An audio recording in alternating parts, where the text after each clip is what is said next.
The Alcatraz Great Escape.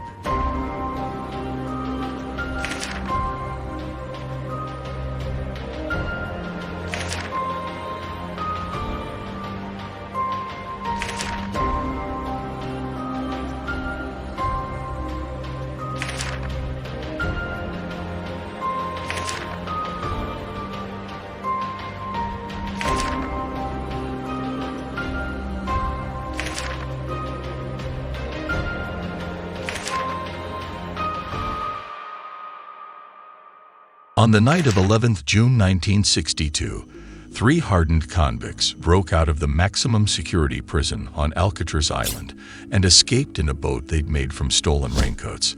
Officially, they were never seen or heard from again. However, many people, including the families of the 3 escapees, believe that they did get away that night and have lived for decades on the run. The ringleader was seasoned criminal Frank Morris.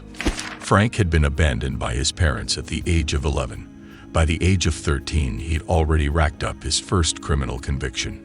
Throughout his teens, he was arrested and charged on multiple occasions for armed robbery and drugs offenses.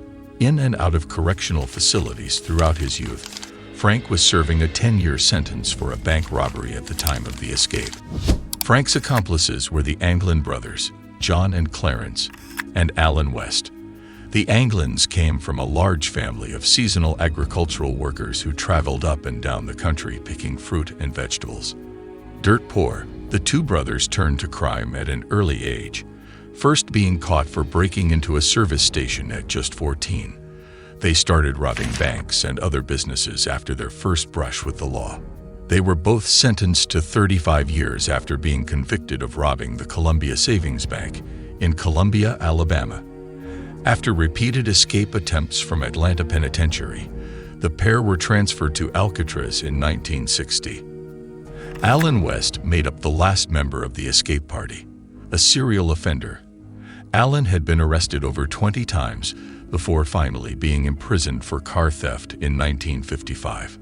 Transferred from Atlanta Penitentiary to Florida State Prison, Alan made an unsuccessful escape attempt and wound up in Alcatraz in 1957 as a result.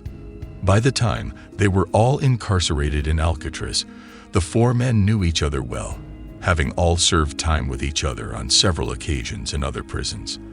After they were all placed in adjoining cells where they could talk at night, they hatched a plan to escape.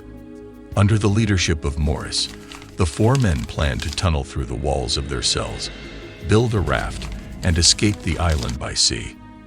After collecting discarded saw blades from the prison workshops and metal spoons from the dining hall, they crafted a drill from a vacuum cleaner motor. They used their improvised tools to begin widening the holes around the ventilation ducts under the sinks in each of their cells, concealing their handiwork from the guards with painted strips of cardboard. To hide the noise they made drilling through into the unguarded utility corridor behind their cells, Morris would play his accordion during music hour in the prison, an hour set aside each day for music to be piped into the prison as a method of calming the prisoners down. Once they could fit through the holes, the men set up a makeshift workshop in the empty top level of their cell block. Here they made the raft they would use to escape, as well as a set of life jackets. The raft and the jackets were made from stolen and donated raincoats, carefully stitched together and sealed by melting the rubber on the hot pipes in their workshop. When it came to covering up their absence when they were in their workshop, the men ingeniously constructed papier-mâché versions of their heads from soap, dust, toilet paper, and toothpaste. The heads were made to look realistic with paint from the maintenance workshop and real human hair collected from the floor of the prison barbershop. They were placed on the prisoners' pillows while clothes and towels were stuffed under their blankets in the shape of their bodies. Any guard looking in would see them sound asleep in their beds, when in fact they were up on the top level building a 6x14-foot rubber raft and paddles from scraps of wood and stolen screws. Finally, on the night of 11th June 1962, the raft was ready and it was time to initiate the plan. West's hopes of escaping were quickly scuppered when he realized the cement he'd used to reinforce the concrete around the vent had hardened, preventing him from getting through the hole he'd made. By the time he'd managed to widen the hole again, his accomplices had gone. He went back to bed. Meanwhile, Frank and the two Anglin brothers made their escape up a ventilation shaft to the roof of the prison. Their escape was nearly foiled when they made a loud noise breaking out of the shaft, but luckily the guards who heard it decided not to investigate. With the coast clear, the three men used kitchen pipes to descend 50 feet to the ground and climbed over two 12-foot barbed wire perimeter fences. They headed to a shore on the northeast part of the island where searchlights could not pick them out. They inflated the raft using a modified concertina stolen from an inmate, and at about 10 o'clock, they pushed off and headed in the direction of nearby Angel Island. Officially, at least, they were never seen again.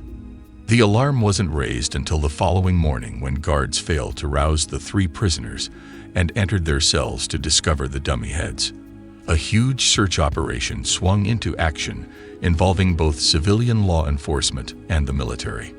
The land, air, and sea surrounding Alcatraz Island and beyond were extensively searched over the next 10 days. The Coast Guard reported finding one of the prisoners' paddles on 14th June off the south coast of Angel Island, and workers found a wallet containing details of the Anglins the same day. 6 days later, shredded rubber believed to be from the prisoner's raft was washed up on the shore near the Golden Gate Bridge. The following day, a deflated life jacket was picked up by a prison boat floating 50 yards from Alcatraz Island. These scattered remnants were all that was ever recovered of the men and the tools they'd used to escape. Despite no bodies being found, the FBI quickly concluded that the three prisoners had drowned. From the first year of the men's escape right up until the present day, there have been plenty of people who say the FBI was wrong to pronounce the men dead. As early as Christmas 1962, various members of the Anglin family claimed they received cards and postcards from the brothers. The two men's mother received a bunch of flowers sent to her anonymously every year up until her death in 1973, and her funeral was allegedly attended by two unusually tall men wearing heavy makeup. Family members believe they were John and Clarence Anglin attending in disguise. In 1989, one of the Anglin's brothers, Robert, claimed two men turned up to view the body of his dead father, stayed for a while, wept over the body, and left. In the same year, two women contacted Unsolved Mysteries to say they had seen Clarence Anglin and Frank Morris on a farm near Marianna in Florida, though no trace of them could subsequently be found. Over the years, many people outside of the Anglin family have come forward claiming to have seen or have had contact with the three escapees. A day after the men went missing, a local San Francisco police officer claimed to have seen a boat near Alcatraz Island that turned around and headed under the Golden Gate Bridge after a few minutes. The FBI looked into the claim and dismissed it. Also in 1962, a man named Bud Wyke came forward as a cousin of Frank Morris. He said he'd been employed by Frank to bribe some of the Alcatraz guards, and that he'd met Frank in a park in San Diego several days after the escape. Bud's daughter later said she had been at this meeting, but no evidence could be found to back this up. 1993 saw new supposed evidence come to light. Former Alcatraz inmate Thomas Kent told America's Most Wanted that he'd helped plan the escape, but had declined to go with the prisoners because he couldn't swim. He also stated Anglin's girlfriend picked the men up and drove them to Mexico. Kent's story was met with skepticism due to the fact he'd been paid by the TV network for his confession. In the same year, another man named John Leroy Kelly claimed he had picked the prisoners up in a boat and then murdered them so he could keep the $40,000 that had been collected by their families that he was supposed to pass on to them. Kelly confessed all this on his death and even provided a location where the bodies of the three men were supposed to be buried. A subsequent search unearthed no remains. In 2015, history spoke to members of the Anglin family about the escape. As well as showing some of the cards allegedly sent by the brothers over the years, they also revealed the story of Fred Brizzi. Brizzi had been friends with the brothers since they were children, and he claimed that he had seen the escapees in Brazil in 1975.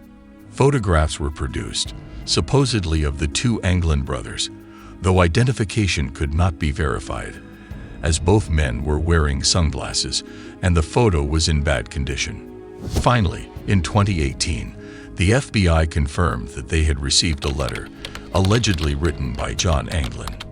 In the letter, Anglin revealed that both Morris and his brother Clarence were dead,